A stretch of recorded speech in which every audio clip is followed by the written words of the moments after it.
Friends, നമ്മുടെ YouTube ചാനലിലേക്ക് എല്ലാവർക്കും സ്വാഗതം.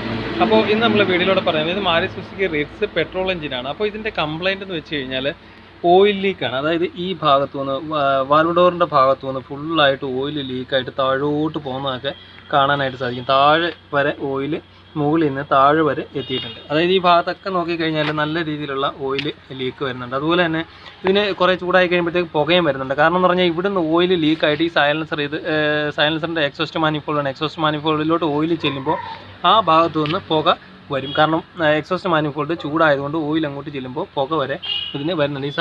ഈ ഭാഗത്തൊക്കെ നോക്കിക്കഴിഞ്ഞാൽ വാൽവ് ഡോറിൻ്റെ ഭാഗത്തു നിന്നെല്ലാം ലീക്ക് കാണിക്കുന്നുണ്ട്. അതുപോലെ തന്നെ ഈ പുറവശമായാലും ചെറിയ രീതിയിലുള്ള ലീക്ക് കാണിക്കുന്നുണ്ട്. ഏറ്റവും കൂടുതൽ ലീക്ക് വരുന്നത് ഇതിൻ്റെ ഫ്രണ്ട് വശത്താണ് ലീക്ക് കാണിക്കുന്നത്. നോക്കിയാൽ മനസ്സിലാവും. ഈ ഭാഗത്തു നിന്ന് ഇങ്ങോട്ട് ഓയിൽ ലീക്കായിട്ട് താഴോട്ട് പോയേക്കുന്ന പാടാണ് ഈ കാണുന്നത്. അപ്പോൾ താഴെയും അതുപോലെ തന്നെ താഴോട്ടും ഒലിച്ചിട്ടുണ്ട് ഓയിൽ. ഇവിടുന്ന് താഴോട്ടും ഒലിച്ചിട്ടുണ്ട് ഓയിൽ. അപ്പോൾ ഇതിൻ്റെ വാൽവ് ഡോറ് നമുക്ക് അഴിച്ചെടുക്കേണ്ടതായിട്ടുണ്ട്. അതിൻ്റെ പാക്കിങ് നമുക്ക് മാറേണ്ടതായിട്ടുണ്ട്. അപ്പോൾ അത് എങ്ങനെയാണെന്ന് നമുക്ക് നോക്കാം.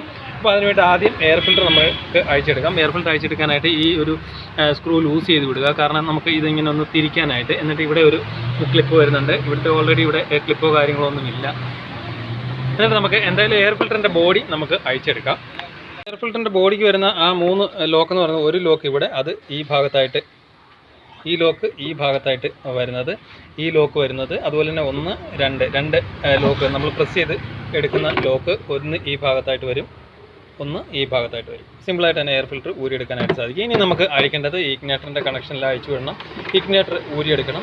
അതുപോലെ തന്നെ ഈ വാൽവ് കവറിൻ്റെ ഭാഗത്ത് വരുന്ന കണക്ഷൻസ്, ഈ എയറോസിൻ്റെ കണക്ഷൻസ്, ഇതെല്ലാം അഴിച്ചെടുത്തിട്ട് ഈ എയറോസിൻ്റെയും കണക്ഷൻസ് അഴിച്ചെടുത്തിട്ട് ചുറ്റുബോൾട്ടുകൾ കാര്യങ്ങളൊക്കെ ലൂസ് ചെയ്യേണ്ടതായിട്ടുണ്ട്. അപ്പോൾ എന്തായാലും നമുക്ക് ഇഗ്നേറ്ററും കാര്യങ്ങളൊക്കെ അഴിച്ചെടുക്കാം. അപ്പോൾ ഇതിൻ്റെ ഇഗ്നേറ്റർ അഴിച്ചു വെച്ചിട്ടുണ്ട്. അതിൻ്റെ കണക്ഷൻസും കാര്യങ്ങളും എല്ലാം അങ്ങോട്ട് ഒതുക്കി വെച്ചിട്ടുണ്ട്. അതുപോലെ തന്നെ എയറിൻ്റെ ഹോസ്, അതുപോലെ തന്നെ PCBയുടെ കണക്ഷൻസും കാര്യങ്ങളെല്ലാം അഴിച്ച് വിട്ടിട്ടുണ്ട്. ഇനി നമുക്ക് അഴിച്ചു വിടാനുള്ളതെന്ന് പറഞ്ഞു കഴിഞ്ഞാൽ, അതുപോലെ തന്നെ നമുക്ക് ഇവിടെ വരുന്ന ആ ക്ലിപ്പ് കറക്റ്റായിട്ട് തന്നെ അഴിച്ചെടുക്കുക. കുത്തിപ്പറിച്ച് എടുക്കാണ്ട് ഇവിടെ പ്രസ് ചെയ്ത് കഴിഞ്ഞാൽ ഈ 2 സൈഡിലും അടിയിൽ നിന്ന് നമ്മൾ ഇങ്ങനെ നിൽക്കുന്ന സമയത്ത് അടിയിൽ നിന്ന് പ്രസ് ചെയ്ത് കഴിഞ്ഞാൽ സിമ്പിളായിട്ട് ഈ 2 ക്ലിപ്പും ഊരിയെടുക്കാനായിട്ട് സാധിക്കും. അതുപോലെ തന്നെയാണ് ഈ ടൈപ്പ് ക്ലിപ്പുകളെല്ലാം. ജസ്റ്റ് പ്രസ് ചെയ്ത് കഴിഞ്ഞാൽ സിമ്പിളായിട്ട് ഊരി വരും. ഇനി നമുക്ക് ഇതിൻ്റെ ചുറ്റുബോൾട്ടാണ് അഴിക്കേണ്ടത്. 1, 2, 3, 4, 5, 6, 7 ചുറ്റുബോൾട്ടുകൾ നമുക്ക് അഴിക്കേണ്ടതായിട്ടുണ്ട്. ഈ 7 ചുറ്റുബോൾട്ടുകളും അഴിച്ചു കഴിഞ്ഞിട്ട് നമുക്ക് വാൽവ് കയറ് പുറത്തെടുക്കാം. 10ൻ്റെ സൈസ് ബോൾട്ടാണ് ചുറ്റുബോൾട്ടുകൾക്കെല്ലാം വരുന്നത്. ഇതിൻ്റെ ചുറ്റുബോൾട്ടുകളും കാര്യങ്ങളൊക്കെ അഴിച്ചിട്ടുണ്ട്. ഒരേ നീളത്തിലുള്ള ബോൾട്ടുകളായിരിക്കും 10ൻ്റെ ചുറ്റുബോൾട്ടുകൾ വരുന്നത്. ഇനിയിപ്പോൾ നമുക്ക് 2 സൈഡിലും ചെറിയ പ്ലാസ്റ്റിക് ഹാമർ വെച്ച് തട്ടിയിട്ട് മുകളിലോട്ട് ഊരിയെടുക്കേണ്ടത്. അപ്പോൾ മുകളിലോട്ട് ഊരിയെടുക്കുമ്പോൾ ഈ സ്പാർക്ക് പ്ലഗിൻ്റെ ഗ്രൂവിൽ വരുന്ന ആ ഒരു ചെറിയ ടൈറ്റിൽ ശകലം ടൈറ്റിലോട് കൂടിയായിരിക്കും മുകളിലോട്ട് ഊരി വരുന്നത്. അപ്പോൾ എന്തായാലും നമുക്കിത് പുറത്തെടുക്കാം. ജസ്റ്റ് ഇളക്കി വെച്ചിട്ടുണ്ട്. അപ്പോൾ എന്തായാലും നമുക്കിത് പുറത്തെടുക്കാം. നമ്മളിപ്പോൾ വാൽവ് ഊരിയെടുത്തിട്ടുണ്ട്. അപ്പോൾ ഈ ടൈറ്റ് വരാനുള്ള കാരണം മെയിനായിട്ട് ഈ ഭാഗത്തോട്ട് നോക്കിക്കഴിഞ്ഞാൽ നമുക്ക് മനസ്സിലാക്കാനായിട്ട് സാധിക്കും. ഫുള്ള് സ്ലഡ്ജാണ് ഇതിനകത്ത് നിൽക്കുന്നത്. അതായത് ഫുള്ള് സ്ലഡ്ജാണ്. അതായത് കറക്റ്റ് സമയത്ത് ഓയിൽ മാറാത്തതുകൊണ്ടാണ് ഈ ഒരു വിഷയം വരുന്നത്. ഇതിനകത്തോട്ട് നോക്കിയാൽ ഇതിൻ്റെ കളർ കണ്ടാൽ തന്നെ നമുക്ക് മനസ്സിലാക്കാം. അപ്പോൾ ഒരു പേസ്റ്റ് രൂപത്തിലാണ് ഫുള്ളായിട്ട് ഇരിക്കുന്നത്. അപ്പോൾ ഇത് ഫുള്ളായിട്ടൊന്നും നമുക്ക് ക്ലീൻ ചെയ്ത് കളയാനായിട്ട് സാധിക്കില്ല. വാൽവറിൻ്റെ ഭാഗങ്ങളൊക്കെ നമുക്ക് ക്ലീൻ ചെയ്ത് കളയാനായിട്ട് സാധിക്കും. ഈ ഭാഗത്തോട്ടൊക്കെ നോക്കിക്കഴിഞ്ഞാലുണ്ട് സ്ലഡ്ജ് പിടിച്ചിട്ട് കട്ടിയായിട്ട് ഇരിക്കുന്ന വാൽവ് വീണ സാധനങ്ങളാണ് ഈ കാണുന്നത്. അപ്പോൾ നമുക്കിതിൻ്റെ സൈഡും കാര്യങ്ങളൊക്കെ ക്ലീൻ ചെയ്ത് കാരണം നമ്മൾ ഫുള്ളായിട്ട് ക്ലീൻ ചെയ്ത് കഴിഞ്ഞാൽ ഇതിന് ഉള്ളിലോട്ട് പോയിട്ട് ഫുള്ള് ബ്ലോക്കും കാര്യങ്ങളൊക്കെ ഉണ്ട്. അപ്പോൾ ഈ ഭാഗത്ത് നമുക്ക് ക്ലീൻ ചെയ്യാനായിട്ട് സാധിക്കില്ല. സൈഡ് മാത്രം നമുക്ക് ക്ലീൻ ചെയ്ത് എടുക്കാം. പിന്നെ പുറത്തുനിന്ന് പറ്റുന്ന സാധനങ്ങളൊക്കെ മാത്രം ക്ലീൻ ചെയ്ത് എടുക്കാനായിട്ട് സാധിക്കുകയുള്ളൂ.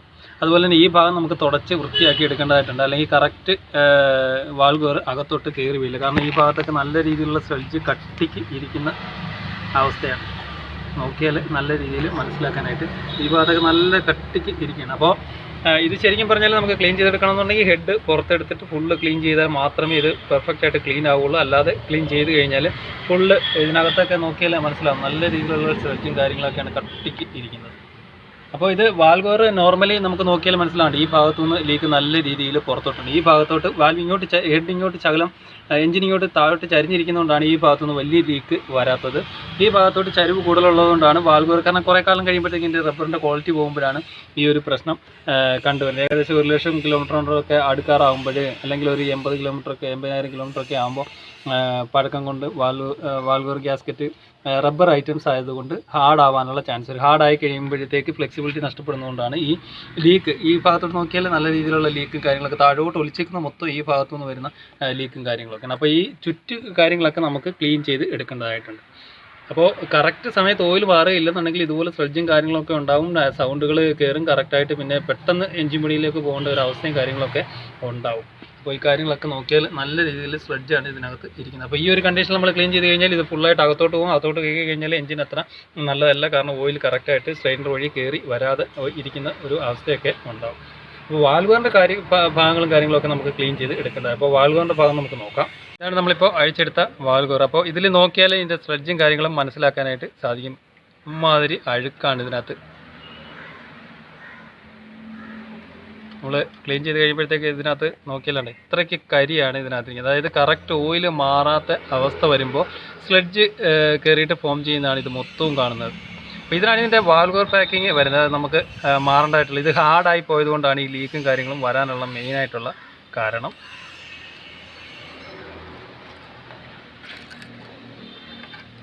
ഇത് നോക്കിയാൽ അങ്ങ് ഇതിൻ്റെ ഫ്ലെക്സിബിൾ, ഇത് നല്ലപോലെ വളയേണ്ട ഒരു സാധനമാണ്. ഇത് തടി പോലെ കട്ടിയായിട്ട്, അതായത് കാലപ്പഴക്കം കൊണ്ട് കട്ടിയായിട്ട് ഇരിക്കുന്ന ഒരു അവസ്ഥയാണ്. അപ്പോൾ ഇങ്ങനെ ഫ്ലെക്സിബിലിറ്റി ഇല്ലാതെ പോകുമ്പോഴത്തേക്ക് ഇവിടുന്ന് ലീക്ക് വരാൻ തുടങ്ങും. അങ്ങനെയാണിത് ലീക്ക് വാൽവറിൻ്റെ ഭാഗത്തു നിന്ന് നമുക്ക് ലീക്ക് കൂടുതലായിട്ടും വരുന്നത്. അപ്പോൾ ഇതിൻ്റെ സ്ലെഡ്ജും കാര്യങ്ങളും നോക്കിയാൽ മനസ്സിലാവും. ജസ്റ്റ് ഒന്ന് സ്ക്രൂ ഡ്രൈവർ വെച്ച് നമ്മൾ ഉരയ്ക്കുമ്പോൾ തന്നെ ഇത്രയ്ക്ക് സാധിക്കും. അപ്പോൾ ഹെഡിനകത്ത് എന്തോരം സ്ലെഡ്ജ് ഇരിപ്പുണ്ട്, ഇതിൻ്റെ ക്രാങ്ക് കേസിനകത്ത് എന്തോരം സ്ലെഡ്ജ് ഇരിപ്പുണ്ട് എന്ന് നമുക്ക് മനസ്സിലാക്കാനായിട്ട് സാധിക്കും. ഇത് നല്ല രീതിയിലുള്ള കട്ടിങ് കാര്യങ്ങൾ. ഈ വാൽവർ നമുക്ക് ഫുള്ളായിട്ട് ക്ലീൻ ചെയ്തെടുക്കണം. പക്ഷേ ഹെഡിൻ്റെ ഭാഗം ക്ലീൻ ചെയ്യണമെന്നുണ്ടെങ്കിൽ ഹെഡ് അഴിച്ചെടുക്കാണ്ട് ശരിക്കും പറഞ്ഞാൽ നല്ല രീതിയിൽ ക്ലീൻ ചെയ്യാൻ പറ്റില്ല. ഹെഡ് അഴിക്കാണ്ട് നമ്മൾ ആ ഒരു ഭാഗം ക്ലീൻ ചെയ്യരുത്. കാരണം അത് ക്ലീൻ ചെയ്യാൻ ശ്രമിച്ച് എന്തായാലും അഴുക്കും കാര്യങ്ങളൊക്കെ അകത്തോട്ട് പോകും. സ്ട്രെയിനർ കയറി ബ്ലോക്ക് ആവാൻ തുടങ്ങും. സ്ട്രെയിനർ കയറി ബ്ലോക്ക് ആയി കഴിഞ്ഞാൽ പിന്നെ ഓയിലും കാര്യങ്ങളൊന്നും വരില്ല. അപ്പോൾ കസ്റ്റമറോട് നമുക്ക് ഇൻഫോം ചെയ്യേണ്ടതായിട്ടുണ്ട് ഇതിനകത്ത് നല്ല സ്ലഡ്ജും കാര്യങ്ങളൊക്കെ ഉണ്ട് എന്നുള്ളത്. ഇതിനകത്തൊക്കെ നോക്കിയാൽ മനസ്സിലാവും. ഫുള്ള് സ്ലഡ്ജ് പിടിച്ച് കട്ടിക്ക് ഇരിക്കുന്ന ഒരു അവസ്ഥയാണ്. ഇതിനകത്തൊക്കെ ഫുള്ളായിട്ട് സ്ലഡ്ജാണ്. നമുക്ക് ഫുള്ളായിട്ട് ക്ലീൻ ചെയ്ത് എടുക്കേണ്ട ആവശ്യമുണ്ട്. ഒരു സൈഡ് മാത്രം ക്ലീൻ ചെയ്യുമ്പോഴത്തേക്ക് തന്നെ ഇത്രയ്ക്ക് സ്ലഡ്ജാണ് വരുന്നത്. നല്ല കട്ടിക്കുള്ള അഴുക്കാണ് വരുന്നത്. അപ്പോൾ എന്തായാലും നമുക്കിത് ചിരണ്ടി ഫുള്ളായിട്ട് ക്ലീൻ ചെയ്തെടുക്കാം. നമ്മളിപ്പോൾ ഇതിൻ്റെ ഹെഡിൻ്റെ വാൽവർ സീറ്റാവുന്ന ഭാഗങ്ങളെല്ലാം ഫുള്ളായിട്ട് ക്ലീൻ ചെയ്തിട്ടുണ്ട്. കൂടാതെ തന്നെ ഇവിടെ ആ സീറ്റാവുന്ന ഭാഗവും വാൽവർ പോയിട്ട് സീറ്റാവുന്ന ഭാഗവും ഇത്രയും നമ്മൾ ക്ലീൻ ചെയ്ത് എടുത്തിട്ടുണ്ട്. 4 പ്ലഗിൻ്റെ സൈഡ്. ബാക്കിയുള്ളതൊക്കെ നമ്മൾ പുറമേ ഉള്ളത് ജസ്റ്റ് ഒന്ന് എടുത്ത് കളഞ്ഞിട്ടുള്ളതെന്നല്ലാതെ ഇതൊന്നും നമുക്ക് ക്ലീൻ ചെയ്യാനായിട്ട് സാധിക്കില്ല. കാരണം അത് ഹെഡ് ഫുൾ അഴിച്ചെടുത്ത് കഴിഞ്ഞാൽ ക്ലീൻ ചെയ്യാനായിട്ട് സാധിക്കുള്ളൂ. അങ്ങനെ നമ്മൾ ഇത് പുറത്ത് വെച്ച് ക്ലീൻ ചെയ്യാൻ ശ്രമിച്ചു കഴിഞ്ഞാൽ ഇത് ഫുള്ളായിട്ട് അതിനകത്ത് പോകും. അകത്ത് പോയി കഴിഞ്ഞ് കഴിഞ്ഞാൽ പിന്നെ സ്ട്രെയിനറൊക്കെ ബ്ലോക്ക് ആവാനുള്ള ചാൻസും കാര്യങ്ങളൊക്കെ ഉണ്ട്. ഓക്കെ, അപ്പോൾ എന്തായാലും നമുക്ക് വാൽവർ പാക്കിംഗ് സെറ്റ് ചെയ്യാം.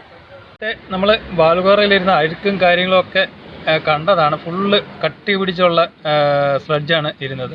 അപ്പോൾ അത് ഫുള്ളായിട്ട് നമ്മൾ ക്ലീൻ ചെയ്ത് വാഷ് ചെയ്ത് എടുത്തിട്ടുണ്ട്. ഭാഗങ്ങളൊക്കെ ഫുള്ളായിട്ട് ക്ലീൻ ചെയ്ത് എടുത്തിട്ടുണ്ട്. അപ്പോൾ ഇനി നമുക്ക് വാൽവർ കയറ്റിയിടാം. അപ്പോൾ ഇങ്ങനെ സ്ലഡ്ജ് ഉണ്ടെങ്കിൽ നമുക്ക് വാൽവറിൽ നമുക്ക് ഫുള്ളായിട്ട് ക്ലീൻ ചെയ്യാം. പക്ഷേ ഹെഡിൻ്റെ ഭാഗത്ത് വരുമ്പോൾ ഹെഡ് അഴിക്കാൻ നമ്മൾ ഒരിക്കലും ക്ലീൻ ചെയ്യാൻ ശ്രമിക്കരുത്. കാരണം ക്ലീൻ ചെയ്ത് കഴിഞ്ഞാൽ ഈ പറഞ്ഞ പോലെ സ്ട്രെയിനർ ബ്ലോക്ക് ആകാനുള്ള ചാൻസും കാര്യങ്ങളൊക്കെ കൂടുതലാണ്. അപ്പോൾ കറക്റ്റ് ഓയിൽ മാത്രമാണ് ഈ വിഷയങ്ങളൊക്കെ സംഭവിക്കുന്നത്. അപ്പോൾ എന്തായാലും നമുക്കിതിൻ്റെ വാൽവർ പാക്കിങ് ഫിറ്റ് ചെയ്യാം. ഇതാണ് നമ്മൾ പുതിയ എടുത്ത വാൽവർ പാക്കിങ്. ഇത് നോക്കിയാൽ തന്നെ മനസ്സിലാവും. നല്ല ഫ്ലെക്സിബിലിറ്റിയാണിത്. MGP ഒറിജിനൽ വാൽവർ പാക്കിങ് തന്നെയാണ്. നല്ല ഫ്ലെക്സിബിലിറ്റി ആയിരിക്കും ഇതിൻ്റെ പാക്കിങ്ങിന് വരുന്നത്. ഇത് ഹാർഡാവുന്നത് കൊണ്ടാണ്, കുറേ കാലം കഴിയുമ്പോഴത്തേക്ക് ചൂടായിട്ട് ഈ റബ്ബറിൻ്റെ ക്വാളിറ്റി പോയിട്ട് ഹാർഡാവുന്നതുകൊണ്ടാണ് ഓയിൽ ലീക്ക് വരാനുള്ള ചാൻസ് ഓയിൽ ലീക്ക് വരുന്നത്. അപ്പോൾ എന്തായാലും നമുക്ക് വാൽവർ കയറ്റി വെക്കാം. ഇത് കയറ്റി വെക്കാനായിട്ട് ജസ്റ്റ് നമുക്ക് പ്രസ് ചെയ്ത് ആ ഗ്രൂ കറക്റ്റായിട്ട് വെച്ച് കഴിഞ്ഞാൽ നമുക്ക് പ്രസ് ചെയ്ത് തന്നെ കയറ്റി വെക്കാനായിട്ട് സാധിക്കും.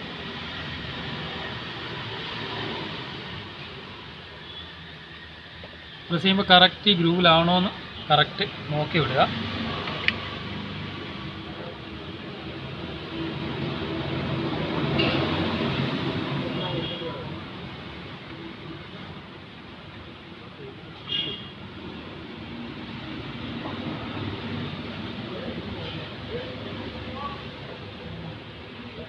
നമ്മളിപ്പോൾ കയറ്റി വെച്ചിട്ടുണ്ട്. ഇനി നല്ല രീതിയിൽ ഒന്ന് ജസ്റ്റ് ആ ഹോളിലോട്ട് കയറുന്ന രീതിയിൽ ഒന്ന് പ്രസ് ചെയ്ത് വിടുക.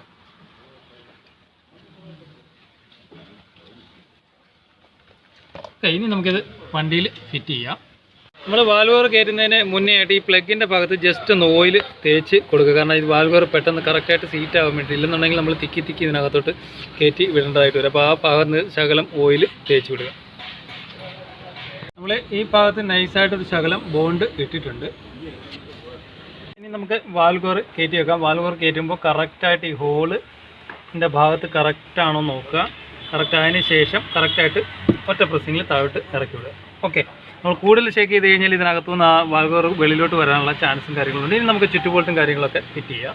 അപ്പോൾ വാൽവോറിൻ്റെ ഫുള്ള് ചുറ്റുബോൾട്ടും കാര്യങ്ങളൊക്കെ ടൈറ്റ് ചെയ്ത് വെച്ചിട്ടുണ്ട്. അപ്പോൾ നട്ട് ടൈറ്റ് ചെയ്യുമ്പോൾ 10-ൻ്റേതായിട്ടുള്ള ടൈറ്റ് മാത്രം ചെയ്യും. ഓവർ ടൈറ്റ് ചെയ്ത് കഴിഞ്ഞാൽ അലൂമിനിയം ബോഡി ആയതുകൊണ്ട് പൊട്ടാനുള്ള ചാൻസ് കൂടുതലാണ്. അപ്പോൾ നമുക്ക് ഇഗ്നേറ്ററും കാര്യങ്ങളൊക്കെ പിടിപ്പിക്കാം. നമ്മളിപ്പോൾ ഇഗ്നേറ്ററും അതിൻ്റെ സോക്കറ്റും കാര്യങ്ങളൊക്കെ പിടിപ്പിച്ചിട്ട് ഇഗ്നേറ്റർ ഫുൾ ടൈറ്റ് ചെയ്തിട്ടുണ്ട്. ഇനിയുള്ള ബാക്കിയുള്ള കണക്ഷൻസ് എല്ലാം നമുക്ക് കൊടുത്തിടാം. അപ്പോൾ ബാക്കിയുള്ള കണക്ഷൻസും കാര്യങ്ങളും എല്ലാം കൊടുത്തിട്ടുണ്ട്. ഇവിടെ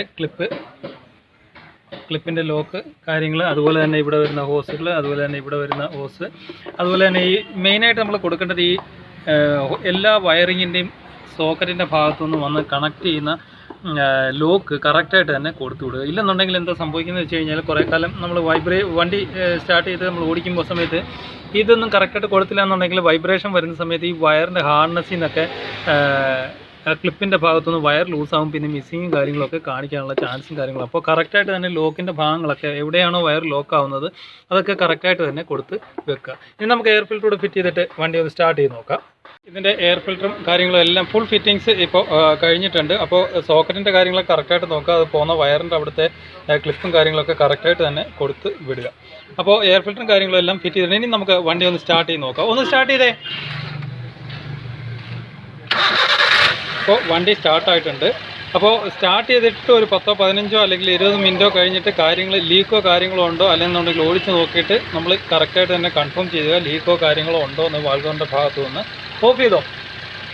അപ്പോൾ കറക്റ്റായിട്ട് തന്നെ ഓയിൽ ചേഞ്ച് ചെയ്യുക. അപ്പോൾ ഈ കറക്റ്റ് ഓയിൽ മാറിയില്ലെങ്കിൽ ഇതേപോലെ നല്ല രീതിയിലുള്ളൊരു സ്ട്രെഡ്ജ് ഉണ്ടാവും. പിന്നീട് ഓയിൽ മേളിലോട്ട് കയറി വരാതെ അവസ്ഥ വരും. മേളിലോട്ട് കയറി വരാതെ വന്നു കഴിഞ്ഞാൽ ഹെഡ് ബെൻഡാവും, അതുപോലെ തന്നെ വാൽവുകൾ പോവും, അതുപോലെ തന്നെ എല്ലാ കണക്റ്റോട് ബെയറിങ് കാര്യങ്ങളെല്ലാം പോകും. പിന്നെ ഫുൾ ഒരു എഞ്ചിൻ പണിയിലേക്കൊക്കെ അത് പോയെന്ന് വരാം. അപ്പോൾ കറക്റ്റ് സമയത്ത് തന്നെ ഓയിൽ മാറി വിടുക.